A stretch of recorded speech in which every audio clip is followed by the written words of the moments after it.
Buçim në bu CHI. Bu CHI podcast.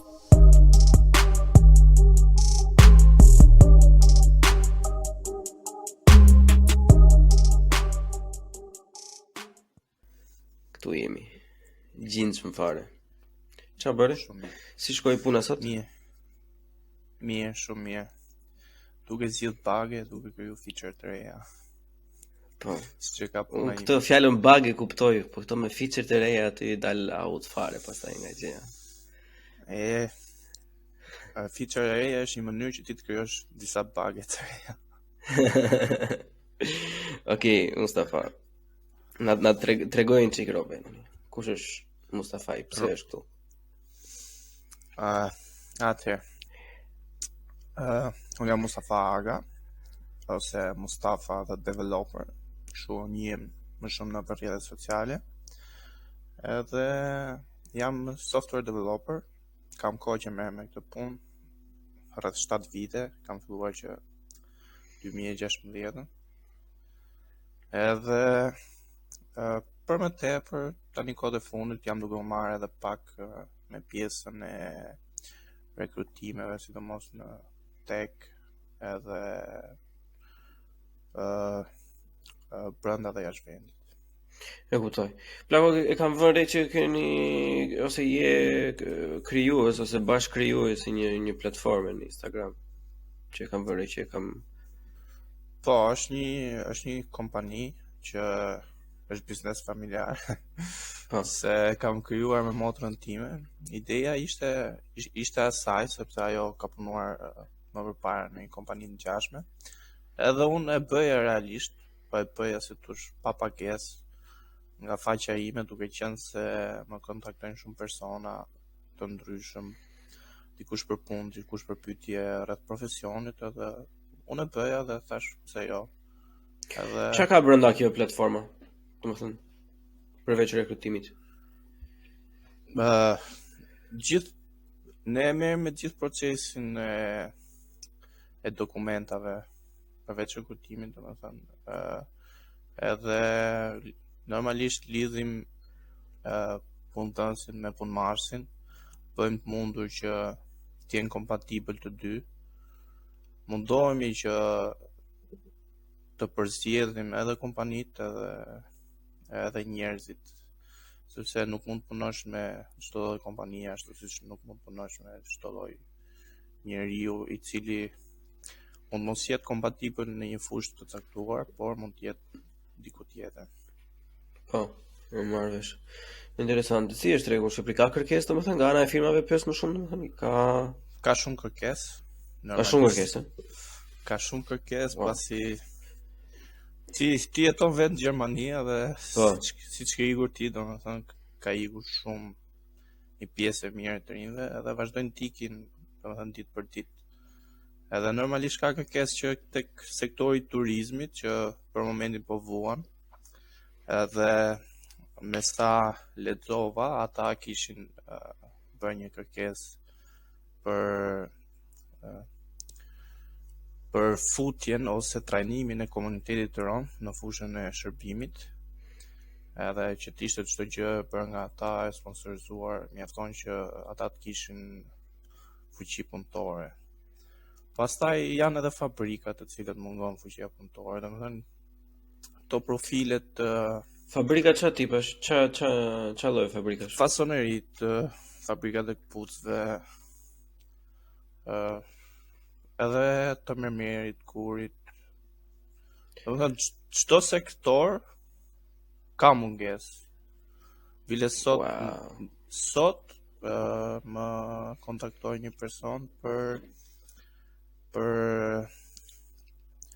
punonjës për elektroshtëpiake, sepse siç e dim edhe elektricista dhe hidraulika janë në mungesë. Ata kanë ikur të parë, normalisht. Ti më mendja është mungesa më e madhe tek hidraulika dhe elektricist do të jetë, kështu. Po tani një zgjidhje që e ofron kompania ime është që të sjellë punëtor të huaj. Që kjo është një zgjidhje e mirë, le të themi, për biznesin, por që në aspektin social ndoshta më vonë nuk është një zgjidhje aq e mirë. Nuk është një zgjidhje aq e mirë, duke parë kështu një çik më afatgjate domethënë, e kuptoj. Po. Është slippery slope ajo. Është një çik e domethënë është tani unë jam këto kohë të fundit jam bërë çik nga i djathtë nga ana ekonomike, kështu që nëse kjo i sjell punëtorin që do të xhirohet ajo xhiro aty nga biznesi, domethënë jam pro. Po thjesht është një çik për të ardhur keq edhe për punët e rëndomta, domethënë ka mungesa. Zakonisht bën sens kur ka mungesa kështu për inxhiniera ose web developers ose për mjek për shembull. Kur janë këto mungesa bën sens sepse janë gjëra të vështira, kërkojnë disa zgjatje, po. Zakonisht këto lloj profesionesh na vijnë më shumë për ikje. Për të ikur, Po, edhe tani mua personalisht më vjen keq, domethënë se nëse unë shpërndaj gjëra në Instagram, në TikTok, edhe nxjerr veten aty në për video, duke dhënë këshilla karriere, edhe duke munduar që të prek më shumë të rinj, domethënë ato që gjimnazi, edhe që 9 vjeçar, pse jo, sepse TikTok ka mosh relativisht të re. Edhe arsyeja pse e bëj është që mos ikin gjithë, kupton? Edhe ata të kenë një shembull që shiko se me punë mund të arrish diçka. Po normalisht nuk është thjesht, mendoj unë, çështja tek puna apo tek pagesa që mund të marrësh, por janë edhe faktorë tjerë që i bëjnë njerëzit të ikin. Ta shikoj në fundit është kjo propaganda që po shkojnë në Angli, thesh me 3-4 makina, tjerë. E po mirë se edhe kjo propaganda e Anglisë kemi marrë vesh, domethënë se më shumë anekdotë se sa nuk është se rasti i çdo personi, domethënë se qëllon rasti që edhe personalisht jofim disa veta edhe nuk është se kanë nxitur 3-4 makina. Plus tjetër gjë është ajo, tjetër gjë është të punosh edhe ti jesh në rregull veten tënde se sa të punosh edhe nuk e di do zgjohesh nesër apo jo, janë dy gjëra ndryshme, kështu që. Është drejt. Edhe unë ato përpiqem që të prek, domethënë ato njerëz të cilët duan që të kenë një jetë të ndershme, le të themi, një punë të ndershme, edhe pse jo të marrë një ose të fokusohen te një profesion i mirë që do i sjellë të ardhur edhe nuk do e bëj që nëse pas nesër të lë vendin për arsye ekonomike. Po na ka ikur që kjo pjesa në plak, na ka ikur që kjo pjesa e të qenit i suksesshëm me një punë të ndershme, domethënë me një karrierë të pastër është nuk është shumë trend tash, çuditërisht domethënë. Është ajo pjesa e lekut shpejt është shet shumë, sidomos të rinjtë kam parasysh. Madje dje po më thoshte një shok, ai ka motrën mësuese edhe domethënë shumica nxënësve thonin, jo, nuk punoj për kaq lek, nuk punoj për aq lek, nuk punoj për kaq lek, nuk punoj për aq. Më mirë iki këtu, më mirë iki aty, më mirë iki këtu, më mirë iki aty. Kjo është problematikë që asnjë se kam gjetur dot fillin, domethënë kjo pjesa e nuk punoj unë për kaq, nuk punoj për aq, sepse normalisht çdo kush e fillon nga diku. Edhe kudo që të ikësh, domethënë nëse vazhdon në profesion të ndeshëm, kudo që të vesh, poshtë do fillosh. Sidomos po të vesh si huaj në një vend tjetër si inxhinier, vërja emrin çfarë duash ti, poshtë do fillosh. Aq më pak ose që edhe shqiptarë të tjera që ka edhe paraqykimet e veta.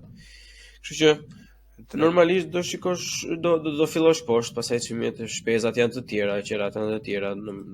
Nuk më amendja se në një vitin e parë pas një lloj kualifikimi shtesë në një vend të huaj të dalim më mirë se sa në Shqipëri. Thjesht do jetoj në një vend të huaj, po je ke dalim. E drejt. Ashtu është ai lloj tregu.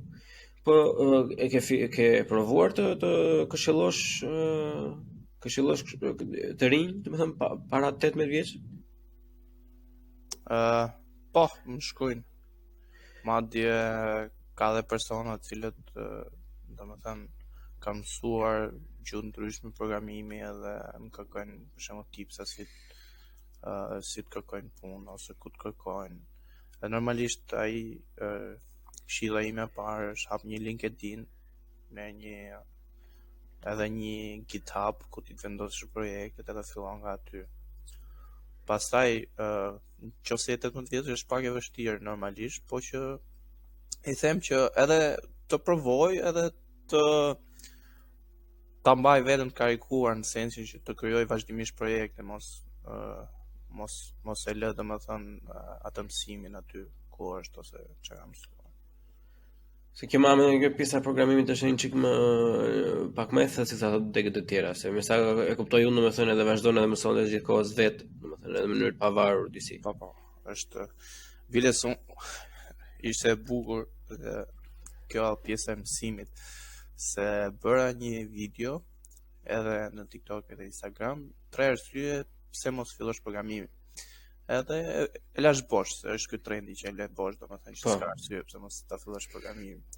Mund të ketë ndonjë, po që pozitivet janë më të mëdha, mendoj. Edhe më shkruajti njëri në TikTok, tha, po duhet mësosh gjatë gjithë kohës.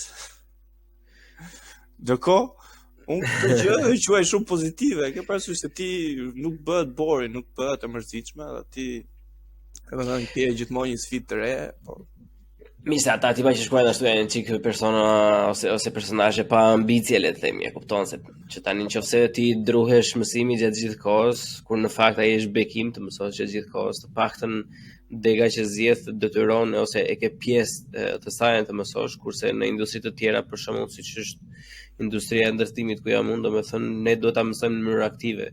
Ju e mësoni në mënyrë pasive, se bëni projekte gjatë gjithë kohës dhe ecni me hapjen e kohës. Kurse ne duhet i marrim informacionet e reja, duhet i përpunojmë, kupton? Mund duhet me vështirë kjo që bëjmë ne, në fakt, se nuk je gjatë gjithë kohës nape, do ta bësh update-in manual. okay. Si proces mësimi, po për vështirësi programimi, pastaj un jam out fare, un kam bërë një vit kështu, si quheja? Pascual, kam bërë një edhe kështu, kam mësuar si të bëj ca hyje edhe një dele kështu që hapte gojën edhe aq. Po mentori, unë nisa më shumë tek pjesa se e mentorit, domethënë këshillimit të karrierës, se ne kisha vënë që kishte bërë domethënë zakonisht video, si duke filluar nga ato me detajet më të vogla, jo me CV, jo me tjera, domethënë edhe disa tjera më specifike. Çfarë është një rob të bëj këto gjëra? Çfarë të ka shtyrë ti të bësh këto gjëra? Po gjithmonë mendoj që kam këtë dëshirën për të ndihmuar njerëzit. Edhe nga që le të themi që vetë shumica e gjërave ose për sa i përket karrierës time, gati të gjitha gjërat i kam bërë vetë, domethënë se nuk është se kam hyrë në ndonjë punë me mik apo edhe te puna ime e parë, domethënë që fillova programimi, shkova, aplikova, kisha 7 muaj që aplikoja, kupton? Edhe nuk është se më tregoj njëri që, për shembull, shiko, mëso këto 2-3 gjuhë, edhe ti pastaj do jesh i aftë për këtë lloj pune. Na mungon të kjo. Shkolla pastaj, universiteti, se unë isha në universitet në atë kohë, në vit 2, nuk është se t'jepni ndonjë këshill, më shumë ishte demotivim se sa motivim që njëri thonte se do mbush një bar, tjetri thonte do përfundoni kamarierë. Seriozisht? Në shkollë i thoshin këto gjëra? Po, në shkollë. Ose vinte profesori, për shembull, thonte që po ju zgjidhni të përdorni kompjuterin, pse keni nisur këtë lloj dege, më thoni kush e din çfarë bësh me këtë lloj dege. Normalisht kjo mendoj unë se është edhe çik problem në sensin që në gjimnaz të kesh edhe një këshillim më të mirë për karrierë, le të themi, nga profesorët e gjimnazit. Unë për fatin tim të mirë, kisha një profesor i cili më këshilloi, tha, nëse ti tha do më vërtet bësh një shkollë, tha, dhe që ka lek, por është e vështirë. Se unë isha diku ke ekonomiku, nga që motra ime është për ekonomik edhe kjo përësysh. Normalisht, në gjëra familja, gjëra që është ndjesia që okay, e ka bërë dikush e bëjnë. Edhe është sfiduese, edhe unë si personi kam qenë sfida, thash okay, po edhe hodha 3 dek, të cilat ishin kryesor, domethënë që kishin të bësh me informatikën, edhe më doli ajo. Por realisht domethënë unë deri nga gjysma e vitit të parë, domethënë në universitet nuk e dija që ishte programimi, biles do mendoja se shokët e mi të atëhershëm më thonin që do përfundosh si profesori jonë i informatikës. Dhe profesori jonë i informatikës ishte çik kështu si. Po. Edhe deri nga gjysma e vitit të parë, domethënë isha çfarë do bëm ose është sjellja e mirë apo jo. Pastaj momenti që hyra domethënë drejt programimit edhe kuptova si funksionojnë gjërat, pastaj kuptova që okay, jam në rrugën e duhur, do vazhdoj kështu. Duke qenë se kam pasur vetë to vështirësi, mendoj se do ishte më mirë për shkakun që një person tjetër mos u mbiste kohë me këto gjëra që un kam humbur kohë ose me gabimet që kam bërë mos i bënte një person tjetër, por të ishte një hap më përpara. Edhe kjo është një nga arsyet që un kam bërë mentorimin. Edhe shumicën e mentorimeve e bëj falas, për shembull, nëse më shkruan një njeri në Instagram që është interesuar, unë nuk është se i kthej përgjigje pas një lloj detyrimi. Po. Pastaj, nëse duan për shembull diçka, një telefonat, domethënë 1-1, siç jemi duke bërë ne për një orë, kështu, pastaj ato janë me pagesë, pasi unë normalisht do marr kohë nga vetja ime.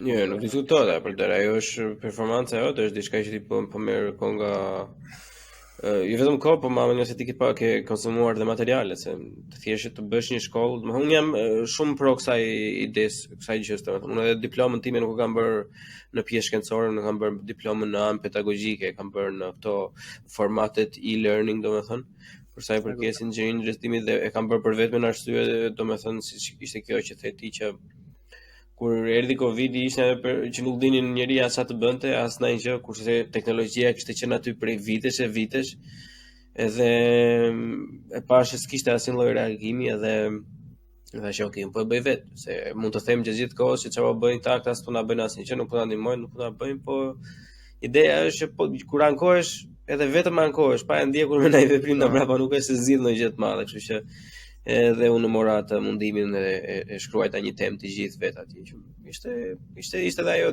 diçka më vetë ndryshe nga çdo lloj gjë tjetër që kisha provuar. Përveç dëshirës, domethënë, më hamën se duhet edhe pak përgatitje. Se nuk më hamën se të gjithë ata që të vinë të vinë për programim apo jo. Ata që duan këshillim. Zakonisht janë studentë të cilët ose kërkojnë një këshillim për deg, domethënë çfarë të nisin, ose kërkojnë për lëndë caktuar ose për fusha caktuar. Por unë normalisht i drejtoj tek profesionet të cilët kanë bënë lidhje me teknologjinë. I bindur plako që ka një të ardhme të mira aty, domethënë, nëse këta tipa janë të ardhme, të afta bëjnë, domethënë ti i bindur që kjo është diçka që vërtet do sjellë ndryshim. Shikoj, ideja ime është kjo që nëse sa më shumë persona, le të themi, kanë një status të mirë ekonomik edhe arsimor normalisht, aq më qytetar të mirë bën ata për shoqërinë, mendoj unë. Kështu, ky është një, si thua, një makro gol. Po. Edhe realisht mendoj që nëse një profesion ka të bëjë me teknologjinë, është një profesion që ja vlen, edhe në qofse, edhe pse në të ardhmen, domethënë se kohët e fundit ka plasur kjo chat GPT, edhe po thon AI do na marrë punën, mendoj se edhe nëse në të ardhmen ajo do të zëvendësoj, ti që je sa më afër teknologjisë, do kesh më shumë mundësi që ti të adaptohesh me punët e reja që mund të krijohen. Në sensin që para shumë vitesh për shembull nuk kishte disa lloj profesionesh që tani i ke.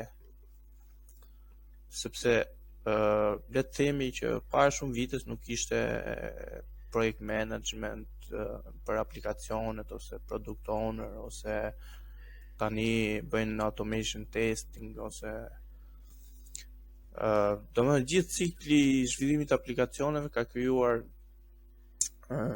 ka krijuar profesione ndryshme ose functional analyst që bëjnë tani. Domethënë janë edhe mendoj që me zhvillimin e AI-t apo me teknologjisë do mund të krijohen aplikacione të reja. Dhe nëse ti je sa më afër teknologjisë, aq më e thjesht do jetë për ty që ti të adaptohesh të këto lloj profesionet. Sepse normalisht edhe unë nuk pretendoj që të bëj gjithë jetën time të njëjtën gjë që jam duke bërë tani, kupton? Madje them që tek 30-tat të provoj në gjë tjetër. Si për shembull? Se ti akoma. Jo, e ke thjesht domethënë kështu që ta cirkulosh si qëllim. Pastaj se çfarë del. Po mirë është ajo, edhe unë ashtu e shoh, edhe unë jam goxha i hapur domethënë. Unë këtë që e bëj një çik me pasion, e kam shumë qejf domethënë, po normalisht gjithkohës shoh edhe si të them kështu opsione të tjera. Unë do të jem çik i hapur, kështu do të kem shumë gjëra në jetën kohë që nëse dështon njëra mos ngelen kështu si fyll pastaj, po të kem tjetrën edhe prandaj mundohem të mësoj pak nga të gjitha. Po ka pasur një rrym para ca kohësh që për sa i përket programimit, një periudhë të vogël e kalojmë pastaj te këshillimi prap, që thoshin që të gjithë personat duhen të mësojnë të programojnë domethënë. Tani ishte gjysmë meme, ishte cik me shaka, ishte ajo pjesa e minatorëve që thoshin learn coding, që se nuk e din që se ke parasysh si. Sa reale është ajo në studio tu domethënë? Sa reale është që gjithkush që e ka mundësinë të mësoj kodin? Unë dikur kam bërë një postim apo një blog në lidhje me se si të ndihmon programimi në jetën reale, në sensi që nëse ti ditë programosh, ditë të bësh disa gjëra më mirë në jetën reale. Edhe një nga ato gjërat është që ti bën research bën shumë kërkime për një temë të caktuar, domethënë edhe në jetën reale nëse ti ke një problem, nëse ti merr shumë, le të themi, informacione për atë lloj problemi dhe kesh më të thjeshtë për ta zgjidhur. Një gjë tjetër është fillon shumë mendimi logjik. Edhe në jetë, për shembull, nëse ti do jesh para zgjedhjeve, mendimi im është që për te emocioneve, se ne jemi njerëz dritohemi shumë nga emocionet, por nëse ti anon pak nga ana logjike ose përdor logjikën, nxjerr të mirat e këqijat, mendoj se zgjedhjet e tua domethënë në jetë mund të jenë edhe më të mira se nëse bëhen në mënyrë emocionale. Pastaj është edhe ajo që thash që të mban gjithkohon të karikuar, domethënë gjithkohon një në kërkim të gjëra të reja, teknologjive të reja dhe nuk bëhet krijon këtë çështjen e sfidës në vetvete, edhe që mendoj që është një cilësi që çdo person duhet ta ketë dhe ta sfidoj veten, domethënë fusha ndryshme, jo vetëm në profesion. Vëren të pjesën e logjikës, domethënë normalisht nga mënyra e funksionit të inxhinieria nuk është se është shumë është larg sepse nuk është një teknologji ose një fush betejë, le të themi, po që prap nga anët logjike, po nga pjesa njerëzore, domethënë si se cekë ditë emocionet ne akuzohemi si shumë shpesh plako se jemi shumë racional ndonjëherë ose si jemi rob pa ndjenja e kështu. Sidomos me fermat është problem shumë i madh. Nuk arrim të kuptojmë emocionet, që mendojmë shumë në mënyrë shumë racionale, do që çdo gjë është si një funksion që do të ketë çdo x një y edhe pastaj nuk bën çështja nuk bën më sens gjëja se e lëm ndonjëherë unë kam vënë domethënë sidomos kur diskutojmë, unë kam fatën e mirë që në industrinë e ndërtimit inxhinierët janë meshkujt në këtë rast edhe arkitektët janë femrat, e kupton edhe është ajo old school beef, domethënë që janë inxhinier me arkitektët dhe vëre që ndonjëherë domethënë logjika me ata thjesht nuk funksionon, domethënë edhe pastaj i thua një okay, domethënë ti si të duash. Po.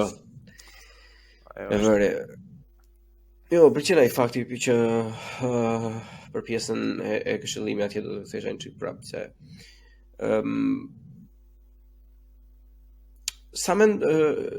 sa janë djeni, domethënë të rinë shqiptarë që për degët që zgjedhin. Domethënë si për të punuar direkt si për shkollë. Se besoj se janë shumë. Të paktën se tash jam bërë për të thënë në kohën time. Në kohën time ne ishim, më thënë, shumica aty ishte, mos them që 70% ishte rastësisht, ose kjo na doli, s'na doli mjekësia dhe erëm këtu. Edhe një këshill që ja jap unë të gjithë ato që më pyesin, se shpesh më vjen edhe në pozita që unë të bëj zgjedhje të jetës për to. Se unë kam menduar të bëj këtë ose këtë. Më thuaj ti kë duhet që të zgjedh unë. Edhe unë normalisht të mirat shijat që ka, domethënë çdo alternativë ose edhe në fund fare gjithmonë i them. Kjo është një zgjedhje domethënë personale që normalisht duhet ta bëj personi, se mentorimi është që unë të jap ty një uri nga eksperienca ime, por zgjedhjen duhet ta bësh ti, nuk është se duhet ta bëj unë zgjedhjen për ty dhe pastaj se është edhe pjesa e përgjegjësisë pastaj që më the ti vendos si edhe më bëra kështu. Edhe gjithmonë mundohem që në çdo mentorim si fillim kuptoj situatën në cilën ndodhet personi, në sensin çfarë hobish ka, çfarë i pëlqen bëj, sepse këto janë shumë të rëndësishme, domethënë nëse ti e them nuk ke lidhje fare me teknologjinë edhe ke dëgjuar që le të themi një X profesion, cyber security ka shumë lekë këtu, prandaj edhe po ke qef dalësh ose piktorosh ose ku diu normalisht mund ta bësh nëse i futesh, po këshilla ime është që gjesh diçka që ta duash. Po, ka të bëjë me artë, se fundja punët me teknologjinë, themi atë që është duan durim, edhe që të kesh durim për diçka duhet edhe ta kesh çik qef. Edhe pastaj ajo më duket se ajo duhet të jetë variabla më e rëndësishme që duhet ta kesh qef, sepse edhe i referohem prapë paralelizmit në jetën time, domethënë që është nuk është shumë larg nga inxhinieria që sado i vullnetshëm ti je, nëse nuk e do atë gjë, domethënë thjesht në herë ti e kënzari, se nuk bën, e kupton. Është një kur hyn një mamën ju e keni kur bën coding që nuk funksionon ai gjë, do ta shikosh gjithë nga e para. Ne kemi ca pika konstruktive, domethënë që të del një gjë komplet bullshit në fund, domethënë do ta shikosh gjithë nga e para. Edhe po nuk e patë me qef, po nuk e patë dëshirën aty, domethënë sado i vullnetshëm ti je, thjesht i kënzari fare, kështu që aty duhet nisen të gjitha ata mamën jam. Po, normalisht tek pasioni. Plus është edhe çështja faktori prindër, le të themi.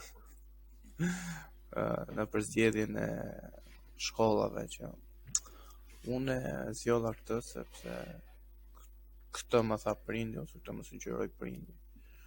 Normalisht duhet t'i dëgjojmë prindërit se zakonisht kur na flasin për mirë, por jo gjithmonë ato e dinë se ç'është më e mirë për ne, në sensin që ne mund të kemi një dëshirë ndryshe, edhe ato mendojnë ndryshe për ne, edhe kjo është një çështje pastaj shumë e thellë ose shumë. Ne kemi diskutuar para një 3-4 episodësh në Twitter Space të pjesën. Shife, referohem asaj që theti më përpara, domethënë që shumë profesione që janë sot më përpara nuk ka qenë. Unë jam me atë pjesën që thua ti që duhet të dëgjojmë prindërit, se normalisht po vjen gjithmonë nga një ose gjithmonë. Flasim zakonisht se ne kemi fatin që ne kemi persona, po zakonisht kur të flet familja për një shkollë për një gjë, vjen nga një vend i mirë, vjen nga dashëmirësi që të kesh një jetë sigurt, po Siç ishte ajo që ti që nuk ka pasur profesione, për këta prindit drejt, domethënë kur është një vendim kaq i madh sa është drejtimi që do ecësh për shkollë, se është shumë, flasim 5 vjet minimumi. Edhe i bi që do jetë shumë e keqe nëse kjo gjë si pëlqen fëmijës, se i bi pastaj që nëse ti i pëlqen, do thot pastaj po ja, shikon mirë që ta thash unë.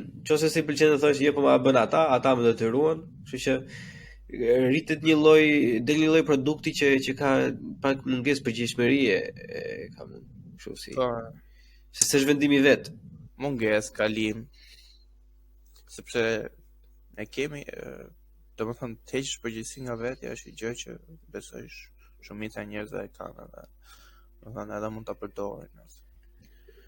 Për shembull në shumicën e gabimeve që mund të bëjmë, mund të jemi justifikim që shikoj se kishim ne gabim, po që ndodhi kjo ose ndodhi ajo. Po, ajo ndodh mua, më punë atë punë kam gjithmonë sa herë që i kontrolloj në një që bëj kontroll kvaliteti, më jo pse bëra unë brej tjetër që ishte para me. Ajo është kryesorja, po shiko, gjithkohë se dëgjojmë ato pjesën e media ne, domethënë të pjesa e zgjedhjes karrierës, domethënë sidomos edhe për pjesën e problemi meshkuj, femra etj, apo çam tha babi, çam tha mami që jo më detyrojnë më bëjnë. Unë kuptoj pjesën që gjithkush do të heqë përgjegjësi nga vetja, po shumë breza kanë luftuar që këtë përgjegjësi ta kenë vetë, edhe ta ketë diku për ta, dhe nuk mendoj se duhen ushqyer fëmijët me atë pjesën, domethënë që bëj kështu si them unë, se unë e di ti s'di gjë, unë kam punuar se. Fundë fare tani, shumica e prindërve janë punëtorë, valla. Ku ti gjë ai se çfarë është programming, domethënë. Do ikësh bëjnë ai shkollë me kompjuter, do thonë, e kupton. Po. Ta themi cop. Prindit e mi, domethënë, akoma se din çfarë bën tamam. Pikë, po është edhe hapësira me disë brezave është shumë e vështirë t'ja shpjegosh ti atij. Domethënë është ata nëse se kanë bërë vetë, domethënë nëse kanë pasur kontakt me atë lloj informacioni, hajde ti sille më një vërdall tash se çfarë është ajo. Mua për shembull një gallat me këtë. Më erdhi një të lagja dhe më tha ka bërë goca një shtëpi tha. Dhe do ta bëjnë darjen e brendshme të shtëpisë, se ka vetëm kolona tha. Tha do më bësh çik ti tha se ti merresh shumë me kompjuter. Thash po kjo është do arkitekt, tash do interior design. Po tha mos e vit më për lek, se do t'jap lek tha. Po vetëm ma bëj çik. Po jo, është shumë e keq. O dai nuk po si jam arkitekt. Ua.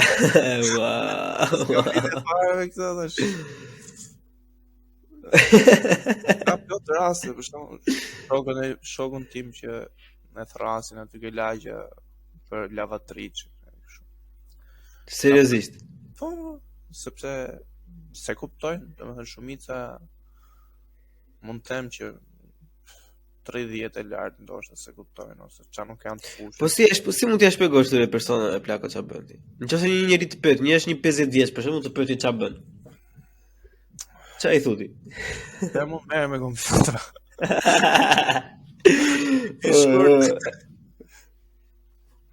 Shiko se mua më duket pak, domethënë nëse unë do isha në pozicionin tënd, kjo pjesa do ishte pak ofenduese për mua, domethënë. Mos duket kështu si në një teknik kompjuterash, në ata që e kuptojnë pastrojnë ato ventilatorët kur thonë merret me kompjutera, dhe jo pjesa e programimit. Programimi është goxha më thellë se merre me kompjutera, domethënë. Po më thonë për shembull, po çfarë ti unë them programues për kështu faqen web. IT më bën. Edhe unë jam, po IT. Por për pjesën, domethënë njerëzit që merren me pjesën algoritmike. Po ne nuk është se po shikoj, është mungesa e terminologjisë në shqip, mamën. Ja, unë sa hajde më shpjegoj ti një personi çfarë është hardware, çfarë është software, e kupton? Është ju i keni implementuar në shqip këto apo i përdorni gjithmonë anglisht këto? Anglisht.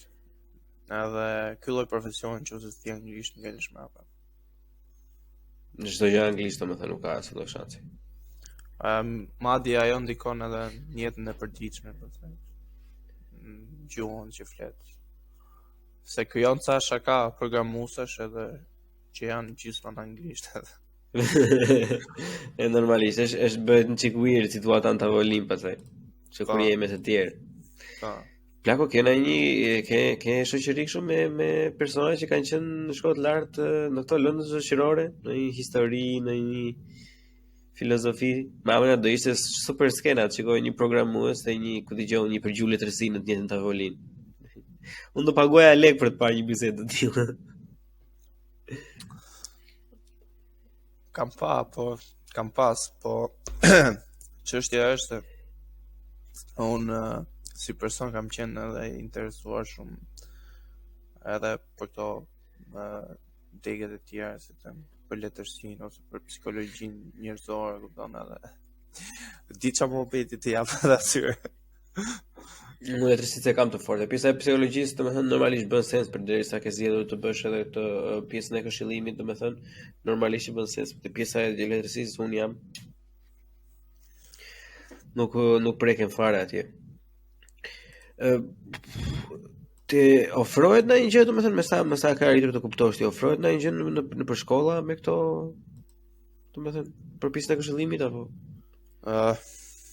Shumë pak, ose fare, domethënë. Me sa kam vënë re unë, madje përshtypja im personale është që edhe niveli i mësuesve ka rënë, ose për shembull në 9 vjeçare mësuesit e informatikës janë ato që kanë mbaruar për fizikë ose për matematikë. Edhe normalisht mund t'i mësoj si të shkruaj në kompjuter, por nuk mund t'i mësoj për shembull, sepse teorikisht programimin e keqen në 9 vjeçare edhe në gjimnaz, teorikisht. Po. Por shumica domethënë në shkolla nuk është se implementojnë ose nuk edhe kjo pastaj është një çështje tjetër që dikon edhe në profesionet që zgjedhin të rinj, sepse nuk kanë një këshillim të mirë.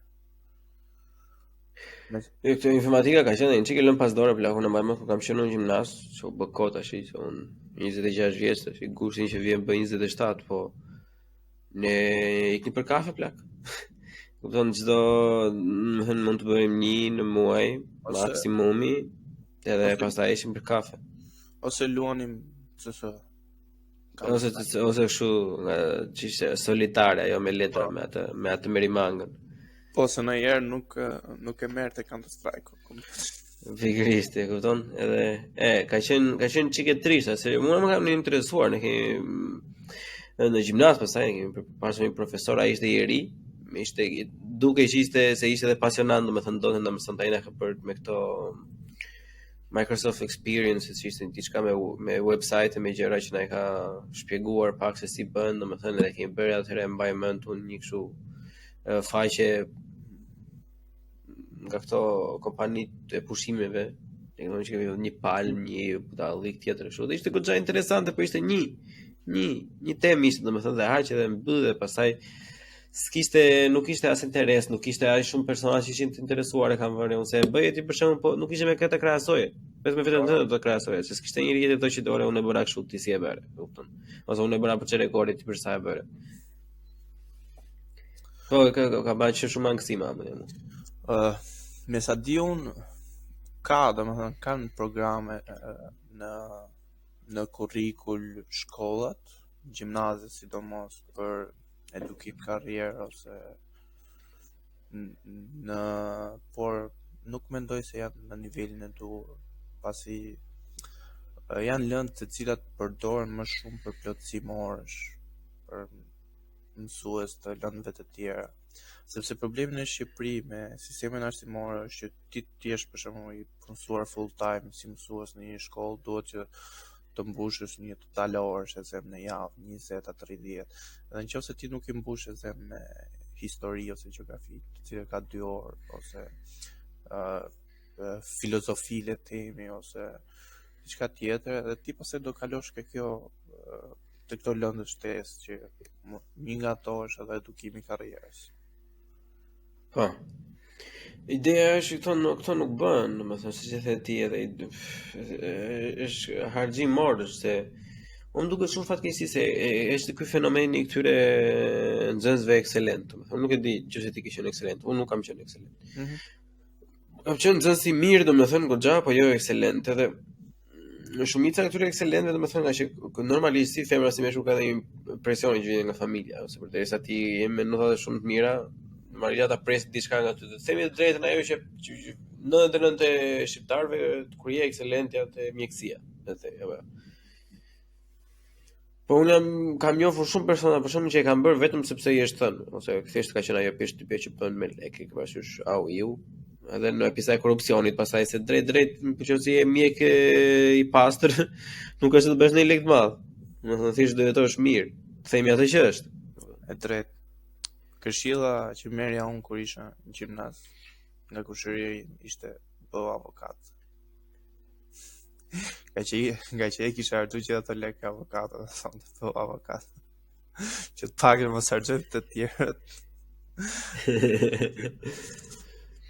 Ai ka pasin të drejtë në fakt, se ndryshe për shembull vetëm në Shqipëri është ajo pjesa e juridikut ashtu siç është. Nuk kam dëgjuar me asnjë vend tjetër që të hysh ai thjesht në juridik se sa në Shqipëri është pa parë me asnjë kulturë tjetër, domethënë. Po zakonisht kushton është më vështirë të hysh në juridik se sa edhe në mjekësira në gjëra. Mbas mjekësi jo, mbas aty janë aty domethënë, po që Te pjesa juridikut unë mendoj që është më shumë, domethënë profesioni vetë është më shumë tregti se sa avokatësi apo. Po. Në Shqipëri fatkeqësisht ajo pjesa është pjesa edhe që një sekser, domethënë shif nga xhepi në xhep tjetër. Ajo është fatkeqësi, dëmton dhe emrin e profesionit shumë. Normalisht unë mendoj që ka edhe njerëz domethënë që bëjnë punën siç duhet, sepse nuk është se janë gjithë një lloj, po që domethënë e përgjithshme mendoj se ashtu është. Ashtu është. Edhe një nga gjërat që unë jam munduar vetë domethënë është që në radhë parë mos kem të bëj me punët në shtet, sepse mendoj që punët në shtet për çfarë do lloj profesioni janë të përkohshme normalisht në varësi të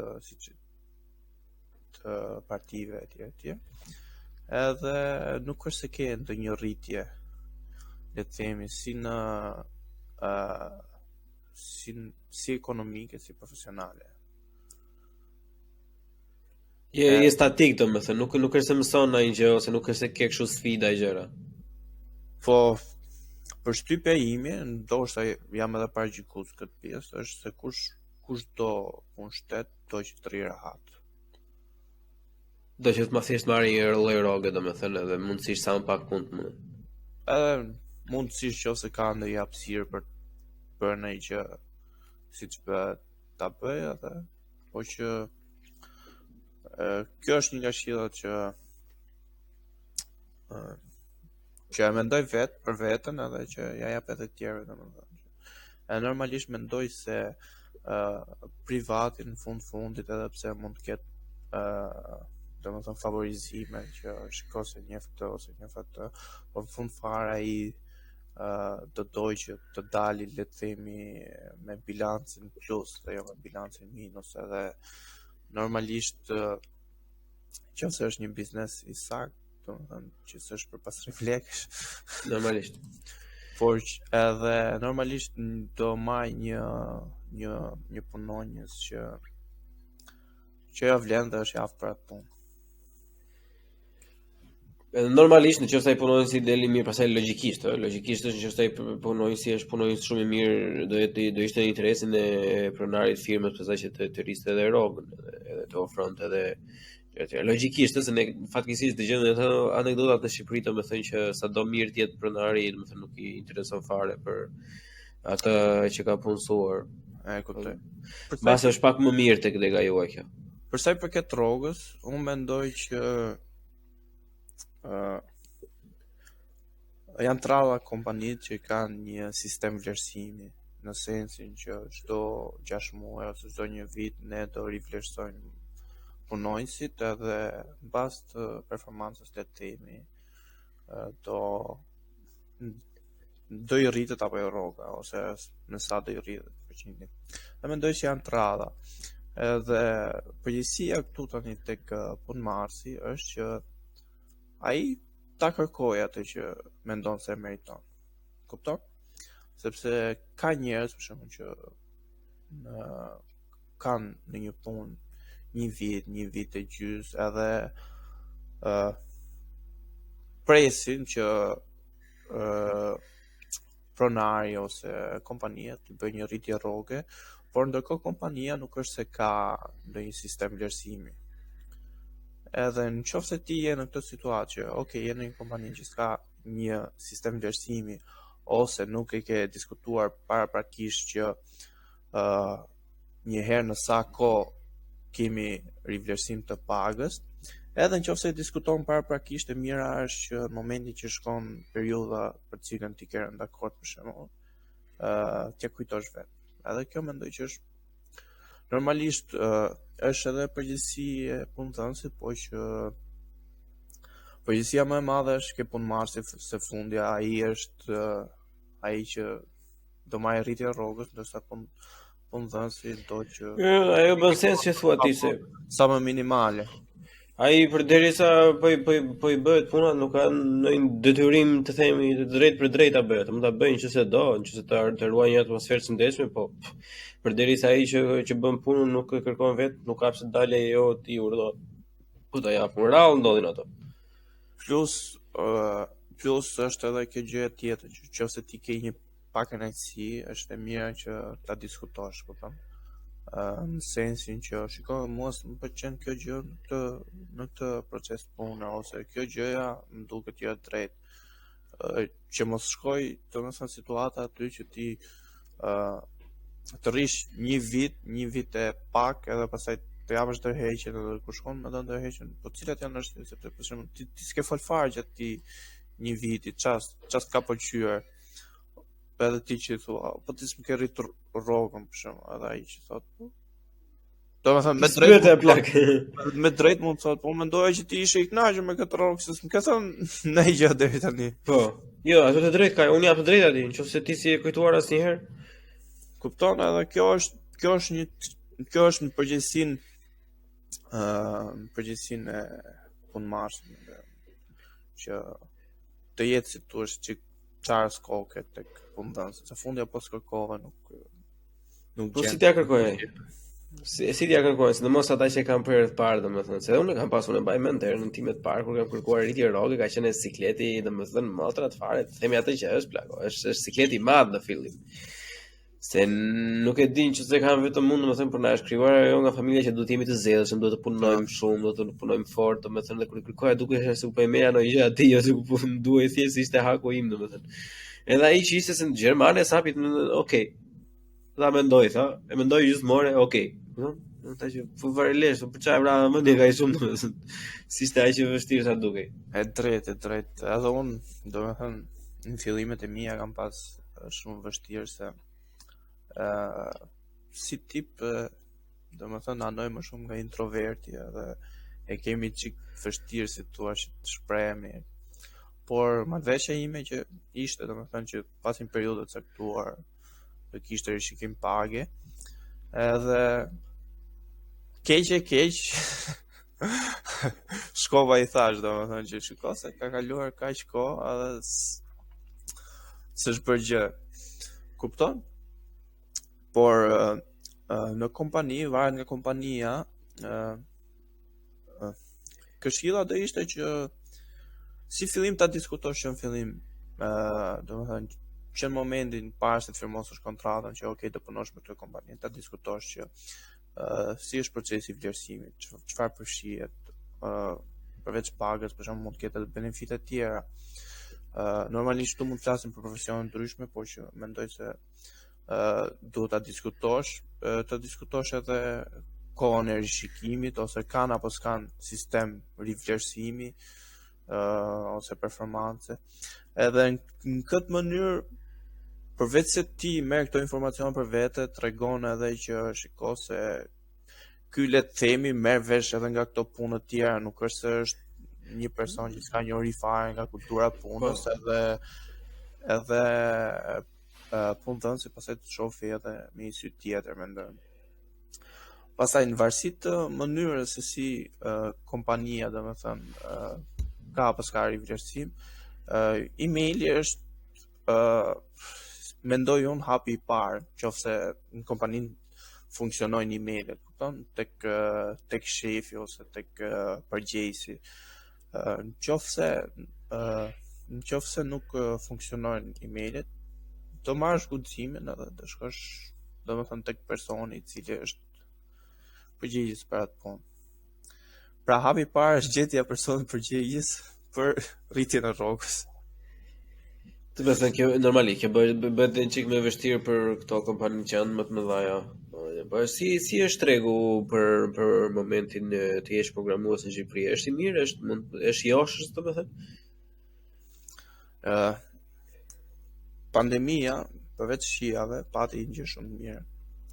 Se a hapi më shumë tregun e punëve të cilat mund bëhen edhe remote. Edhe le të themi këtë që kompanitë shqiptare përveç se do të konkurrojnë me njëra tjetrën për talentet që kanë në Shqipëri, do të konkurrojnë edhe për kompanitë të cilat punësojnë remote. Që është konkurenca më e lartë. Po, normal, nga që pagat, për shembull, një person mund punoj për një kompani suedeze, edhe normalisht një kompani suedeze nuk domethënë një në Shqipëri është vështirë se konkuron.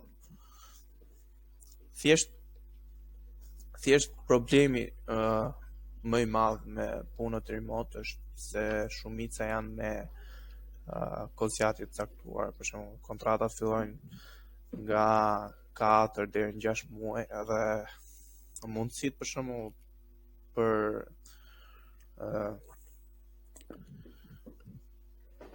për rinënshkrim të kontratës pastaj varet nga ecuria punës ose ecuria projektit. Por që ka treg punë ka, sepse ka goxha kërkesë, edhe ajo që ndodh është kemi qarkullim punojësve, në sensin që një punonjës mënyra më shpejt që ai të arrisë pagën është që të qarkullojë sa më shumë kompani. Domethënë, qofse ti je në fillimet e tua, të rrish le të themi një vit tek një kompani, pastaj një vit tek kompani tjetër, pastaj një vit tek kompani tjetër. Njëjtën gjë e kam bërë unë kur kam qenë fillimet e mia, pasi për arsye të ndryshme, jo vetëm për pagën, por le të themi që realisht kjo është një nga mënyrat me të cilat ti mund të arrisësh pagën tënde më shpejt. Një gjë tjetër kemi që ndikon tregun është se kemi vazhdimisht largim, siç e përmendëm në fillim, të punojësve në shtete të tjera, sidomos kohët e fundit Hollanda, si të thuash, ka bërë fushat marrje punojësish, për shembull nga kompania ime kanë ikur mia 4 veta. Një djalë tjetër që unë e intervistova për një projekt, ai iku në Holland, kupton? Edhe nga komunikimet që kam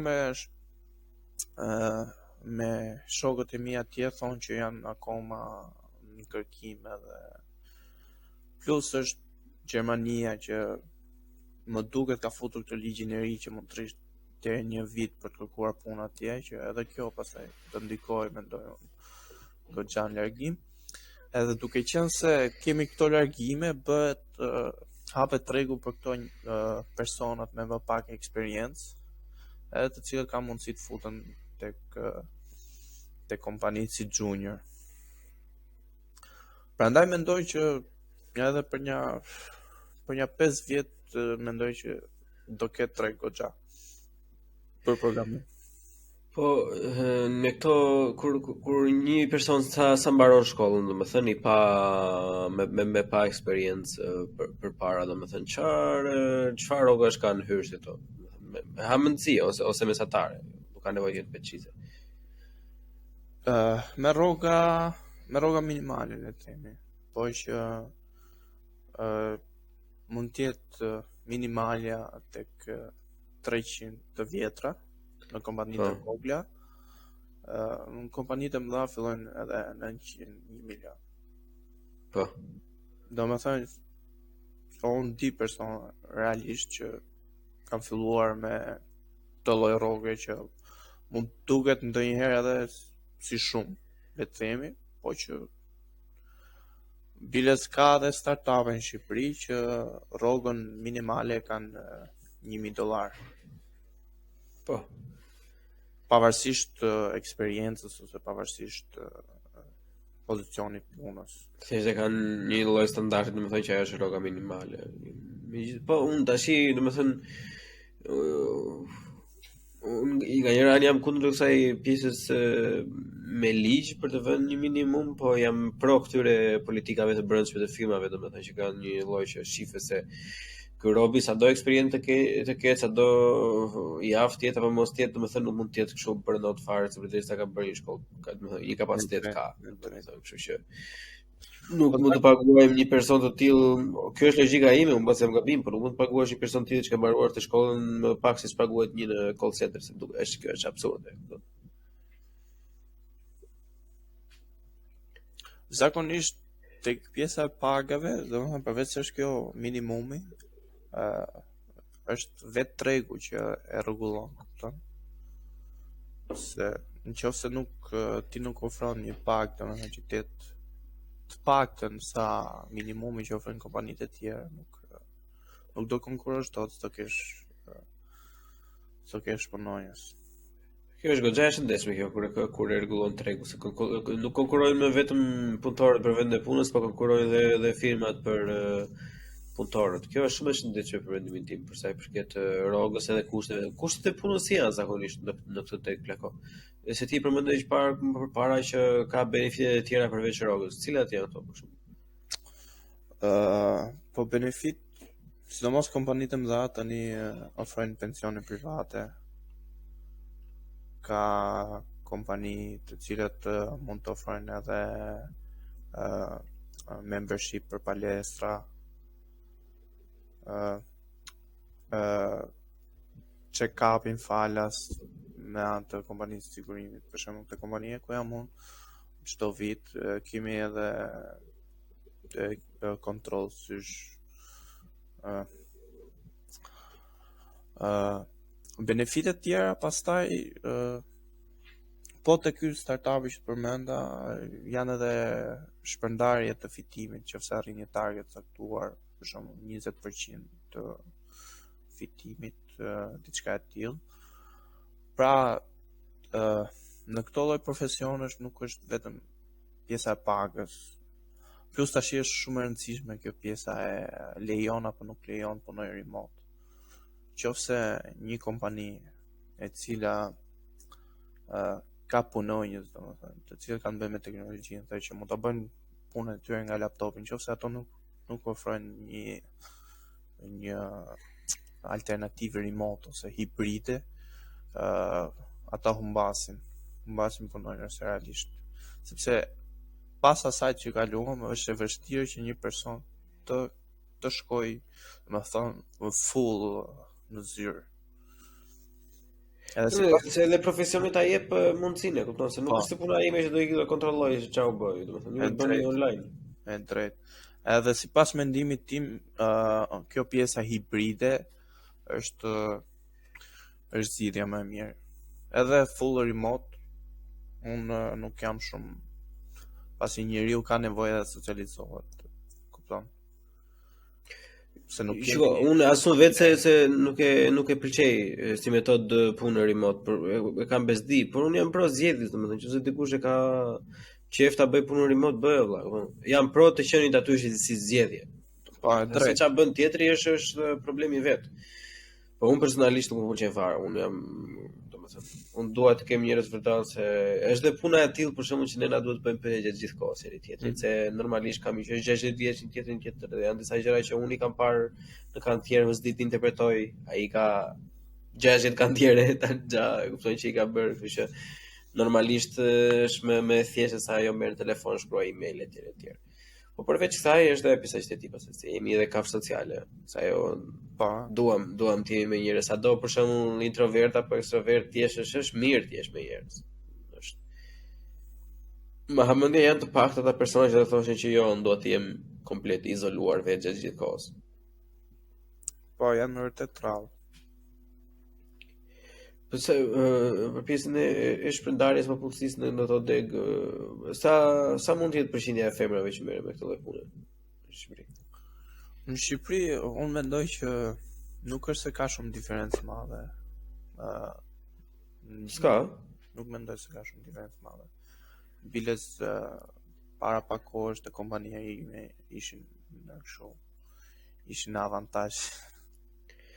Ka për sa i përket si e percepton ti domethënë ka diskriminim apo paragjykime ato që dëgjojmë kështu apo Shiko, unë se shoh që bën edhe ndonjëherë konferenca Women in Tech etj.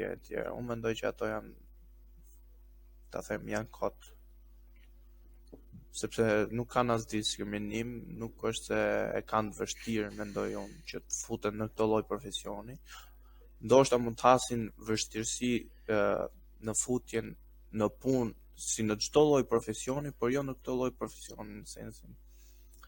Ke parasysh në sensin e ngacmimeve, por që të jenë diskriminuara për sa i përket teknologjisë ose për shembull të quhet si një profesion mashkullor në Shqipëri, nuk e shoh. Unë ka pasur një debat me një shoqën e partneres time, skoceze filania dhe bën punën në cyber security. E kupton? Edhe ishte duke ndërtuar këtë pjesën e argumentit tim, domethënë që jo, woman in tech is so hard, is so difficult, I get judged. E kupton? Edhe më bëni përshtypje pyetja sepse kur I thosha pyetje specifike që okay, domethënë si ka ndodhur se është unë e kuptoj nëse për shembull një inxhinier e ndërtimi femër, do më vi mua të thojë që o blon, unë jam e diskriminuar, do të them po, unë e di që je, pa ma thënë ti unë e di si je, se unë e kam parë me sytë e mi, domethënë dhe ndodh. Është industria më konservative, domethënë nga të gjitha. Por të kjo pjesa nuk mendoj se ajo ai brezi I vjetër domethënë që edhe I ka një ato gjërat e ndame me kështu me thik domethënë nuk është prezent ai shumë në atë lloj industrie sa është në të lloj industrie. Prandaj nuk më bënte shumë sens kjo pjesa më gjikon se janë femër. Sidomos këto që janë gjitha që bën edhe remote, për shembull, shumica e këtyre nuk e din as se kush është ai që e bëri si person më hapën. Kështu që më duket që ke vështirë kjo pjesa që jo më gjykoj, jo më femër se janë femër. Për sa I përket Shqipërisë, unë nuk mendoj se ekziston realisht domethënë kjo diskriminimi I femrave në teknologji, madje mendoj që mund të kenë avantazhin për shkak se femrat janë ato që në Shqipëri statistikisht shkojnë më shumë në shkolla të larta, edhe kanë më shumë, le të themi, mundësi që të mbarojnë universitetin edhe do një pjesë e mirë e tyre të shkojnë ose në programim ose cyber security. Edhe unë kam parë për shembull që pasi unë punoj për kompani italiane, kam parë që atje raporti I meshkujve me femrave, domethënë aty edhe mund të ketë një lloj diskriminimi pasi shumica janë meshkuj, po në kompanitë shqiptare nuk para e shoh. Ose kanë kuota këto kompani apo ja thjesht kush është I aftë të merr vend në punë? Tani ashtu siç është bërë tregu, domethënë mjafton që të jetë I aftë, nuk është se garanci domethënë çfarë jemi mashkull apo femër. Punën time të parë unë në team leader apo menaxher, administrator, jam pasur femër. Edhe në punën e dytë shumicën e kolegeve ishin femra. Kam punuar për kompani belge remote, gjysma e skuadrës ishte femra. Ke kompania ku jam po ashtu, mos them që mund të jenë diku 55% femra.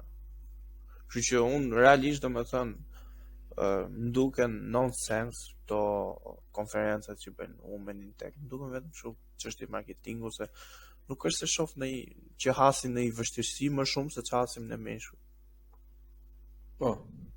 Jo, për pjesën e vështirësisë profesionale as unë nuk e besoj, sepse bëre mirë që e përmendë si fakt, na shkaloi faktin që përgjithsisht, ose normal raste specifike ka, por përgjithsisht domethënë femrat në Shqipëri janë ato që e kanë më të thjesht për të shkuar. Femrat, shumica e femrave nuk kanë as detyrim, se shumica e meshkujve kanë që kap në punë, që shkapi çokte tu kur janë në shkollë, sidomos kur familja mezi ja del. Të themi atë që është domethënë. Kur familja nuk ja del, edhe shumë mirë të jesh në shkollë, thotë që bëjnë ai një punë, domethënë sikur gjysmë dite apo tjetër që të përballosh ca gjëra vet, kurse te gocat e kanë vënë që nuk e kanë të. Domethënë ose e kanë për në numër shumë të vogël, zakonisht e ka të thjesht mbaroje ti, edhe do merremi ne me të tjera.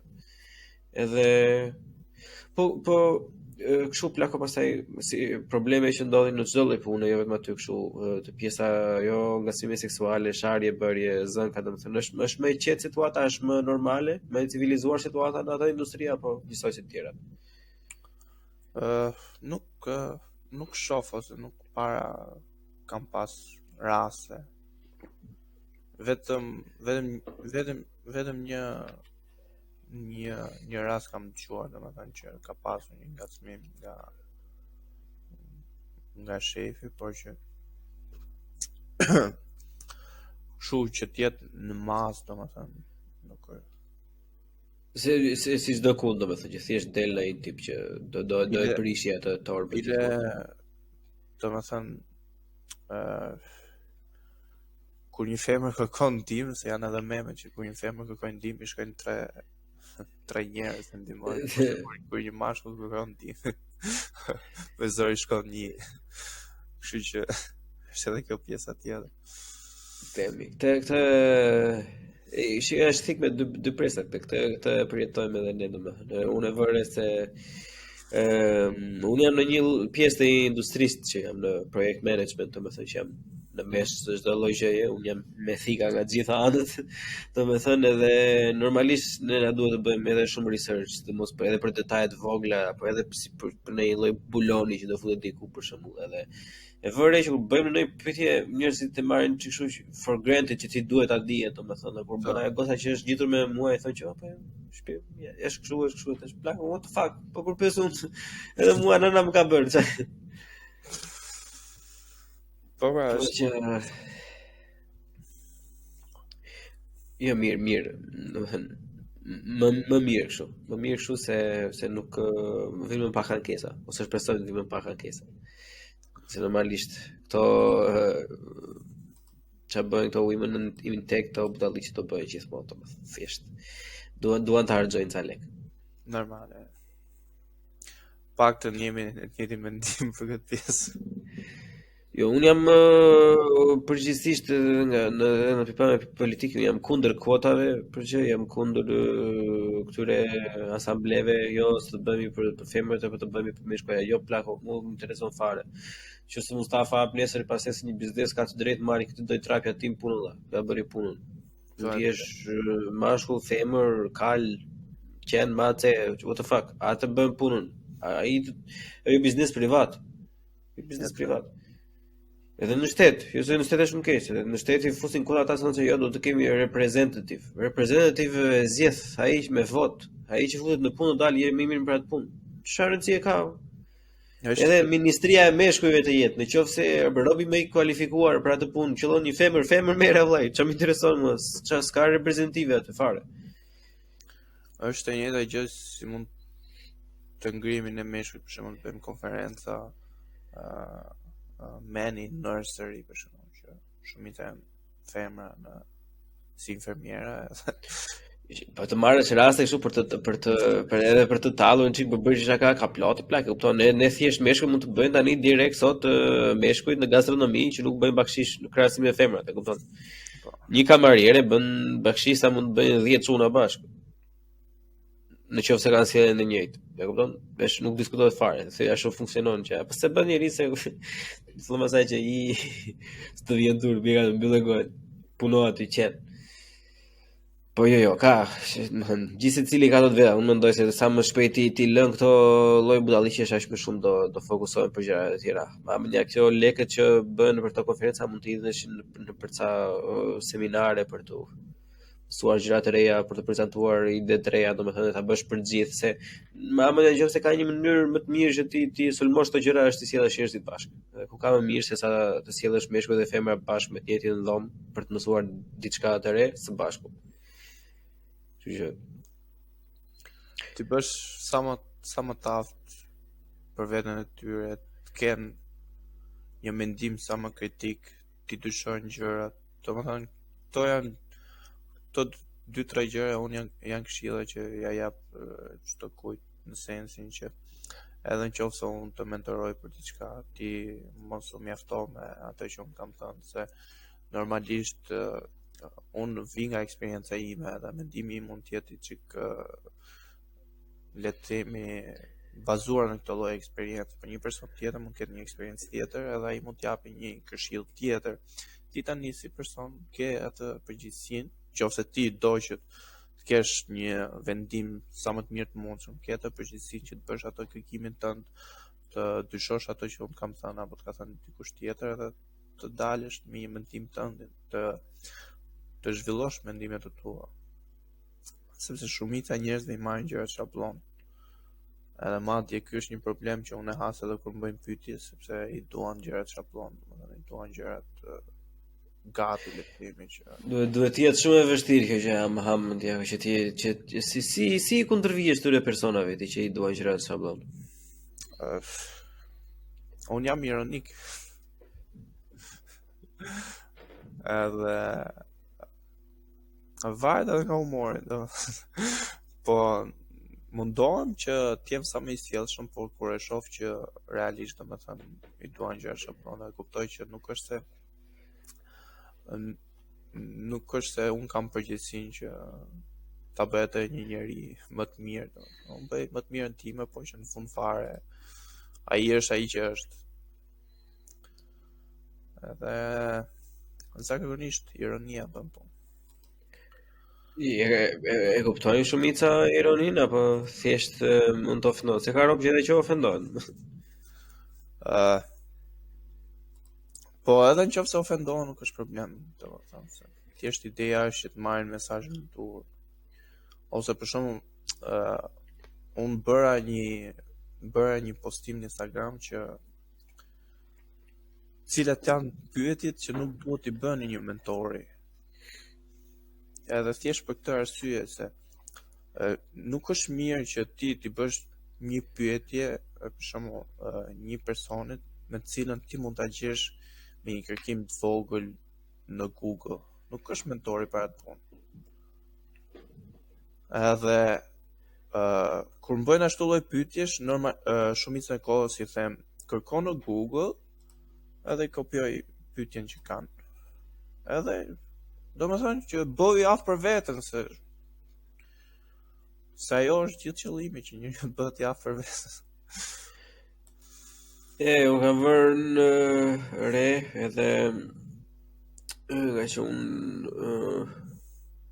të kusha me përpara të më thënë bëja edhe intervista për marrjen në punë të studentave, po më shumë pjesën e si quhet, kur fillojnë punën në fillim që i tregon rreth e qartë që i tregon proceset e çfarë duhet bëjnë.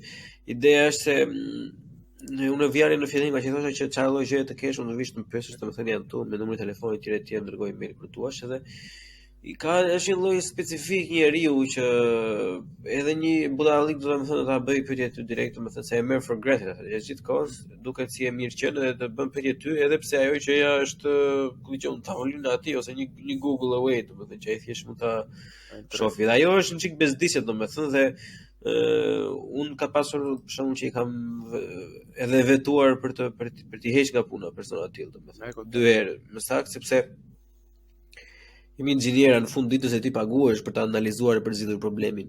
Po. Nuk paguhesh për të bërë pyetje që janë primare, domethënë se edhe nëse nuk e di këto janë gjëra të vogla.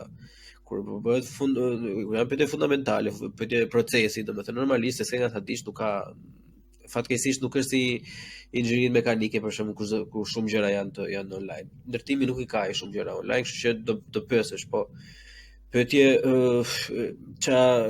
për çfarë përdor ky materiali, plako thjesht jep emrin e materialit aty të del ajo fleta e gjitha ku mund ta përdorësh. Kto janë nuk jam punëtor, domethënë nuk janë kolegët e mi të preferuar të lloj tipash kështu.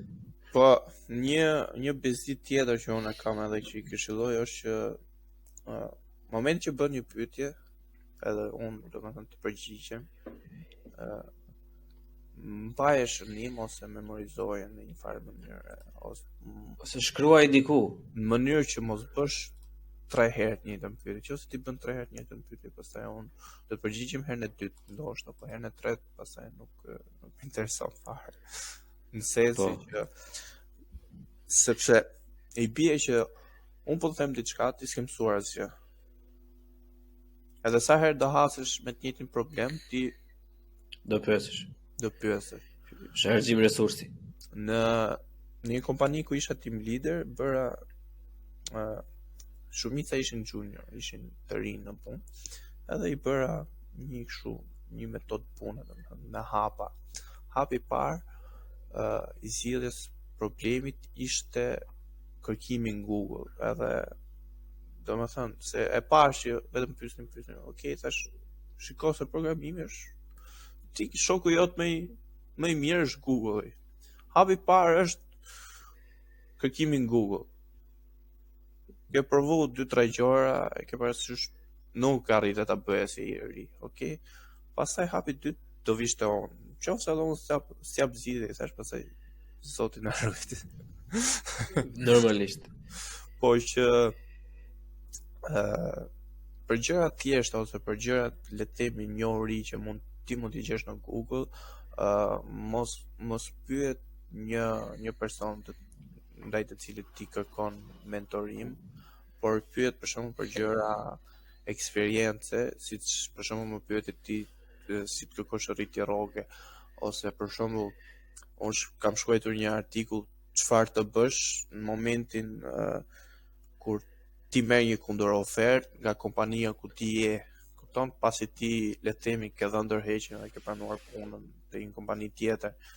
Edhe mendimi im në atë postimin ishte që momentin që ti le të themi ke mbyllur gjërat me kompaninë ku je, edhe ata të bëjnë një kundër ofertë, mos e prano me atë kundër ofertën, sepse realisht marrëdhëniet e tua do jenë, domethënë, të krisura në një farë pike me atë lloj punëdhënësi, edhe vetë do ndihesh mirë, edhe ai nuk është se do të ketë, si thua, me qef si normalisht si punonjës. Edhe këto janë realisht domethënë gjëra që ti përfiton nga eksperienca e atij i cili ka më shumë eksperiencë dhe që mund ta pyesësh. Normalisht mund t'i kërkosh edhe në Google këto gjëra, por që është ndryshe se këto janë më fundamentale, domethënë sa do ta lexosh në Google është e bardhë të zezë, domethënë s'jep një ndjesi, po unë i them zakonisht atyre që punoj kam kur bëjnë pyetje në procesit, domethënë them që bëhet Google, çdo gjë që të jetë, edhe kur e kërkon në Google, aty do e kuptosh është pyetje për të bërë apo thjesht do ta gjej Google, sepse nëse është pyetje për të bërë, thjesht ti nuk do gjesh diçka eksakte në Google. Nëse gjen diçka eksakte në Google, 99.99% të rasteve domethënë që ajo është ajo gjëja që po kërkon ti. Edhe nuk ka nevojë të bësh diçka tjetër. Se po flasim edhe për persona, domethënë që nëse merr një person i kohën për të shpjeguar diçka 20 minuta, ai paguhet 200 euro ora, ai tash bëj një çikullarin kur ti paguash 15 euro ze studente, kupton? Prandaj kështu që nuk ja vlen shumë si gjëra. Po që normalisht edhe për persona të ndryshëm ndonjëherë është shumë e vështirë të kuptoj këtë gjë. Pastaj më keq akoma më duhet ata që s'bën pyetje fare edhe pasi dalin fyll, që nuk kanë asnjë lloj produkti në fund, domethënë. Ja, pyetje do të bësh gjithmonë, por që të mundohesh që realisht janë pyetje të mirë menduara dhe të mos jenë përsëritura. Po, do të bësh një lloj kërkimi i vogël. Mund të ke bërë gabime, domethënë, edhe flas edhe nga eksperjenca. Nuk ka rëndësi. Edhe unë mund të kem qenë një nga ato persona, për shembull, që mund të kem bërë pyetje në kod ose Jo, normalisht, po prandaj robi nga eksperienca flet mund të ndodhë, mund të mos ndodhë, s'ka rëndësi ka ajo që duhet të jetë, domethënë, si mund ta bësh një atmosferë për të punuar së bashku sa më mirë. Le të themi që idealja si mund të jetë. Ideale. Se sa afër shkojmë asaj është çështje tjetër. Po mundësisht gjëja më e mirë është mos e shkojmë asnjëherë eksakte se është më mirë kur e ndjek gjatë gjithë kohës, se po e arrit e pastaj është shumë afër pastaj ajo rënja prapë, kështu që më mirë është chasing të gjithë kohës. E drejtë. Sjell një produkt mirë. Mirë Mustafa, thuaj tani njëse ku mund të gjejnë në rrjetet sociale? Atëherë, në rrjetet sociale mund të gjejnë në çdo lloj rrjeti social. Në Instagram e kam mustafaga.2.0, nga që duke qenë se jam programues e kam e versione. Në TikTok po ashtu, kam faqen time që është blog ku janë këto postimet që unë i përmenda, mustafaga.dev e ka. Pastaj kam edhe channel Telegrami ku shpërndaj gjithë këto postimet në fillim, por që mënyra kryesore që mund të kontaktojnë personat është në Instagram. Po, ajo është Normalisht jam platforma e preferuar. Normalisht jam edhe në LinkedIn me emrin tim, Mustafa Aga. Do t'i vëm gjithsesi në description po ashtu. Edhe do jetë gjithçka një klikim larg, kështu që për gjithë interesuar pastaj mund të kontaktojnë. Mirë pra. Unë të falenderoj Plako. Faleminderit. Ishte kënaqësi, shpresoj të kemi zbuluar disa gjëra të reja, sidomos për këtë brezin që vjen mbas nesh edhe që më vjen shumë mirë domethënë që kemi të njëjtën ndjesi pra të pjesën që disa gjëra që na ka munguar ne kur ishim të vegjël domethënë ti sjellim vet edhe prapë me të njëjtën pikpamje që gjithmonë chasing domethënë që nuk e dim sa mirë janë, nuk e dim sa perfekte janë, po mundohesh domethënë edhe jep maksimumin e mundshëm brenda aftësive, kështu që sa më shumë njerëz të tillë të kishim ne më pa probleme të gjithë. Themi të drejtën, jo për t'i bërë qefin vetes, po.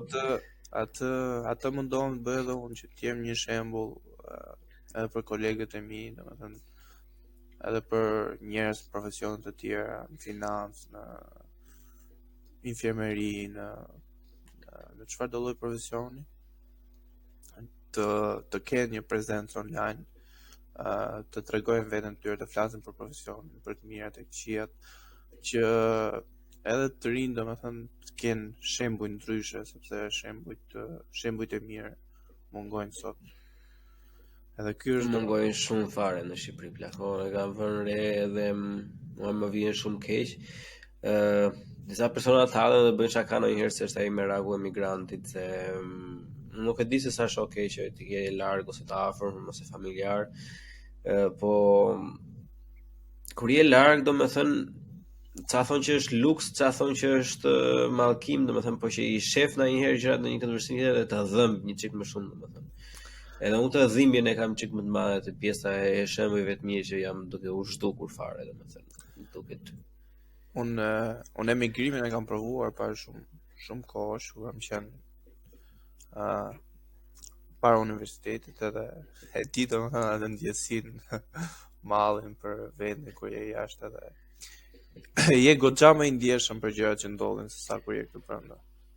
Okej, domethënë e kuptoj se janë shumë persona që se kuptojnë fare këtë pjesën. Kuptoj shumë mirë kjo. Edhe prandaj domethënë i bëjmë gjitha ato që bëjmë, që nëse një apo dy persona ndryshojmë pak mendsinë, pak jetën e tyre, kemi bërë mirë.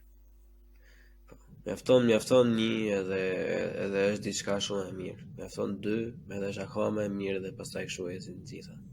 Mirë Plako, ne do të dëgjojmë një herën tjetër. Ja kalofsh mirë. Ciao. Ciao.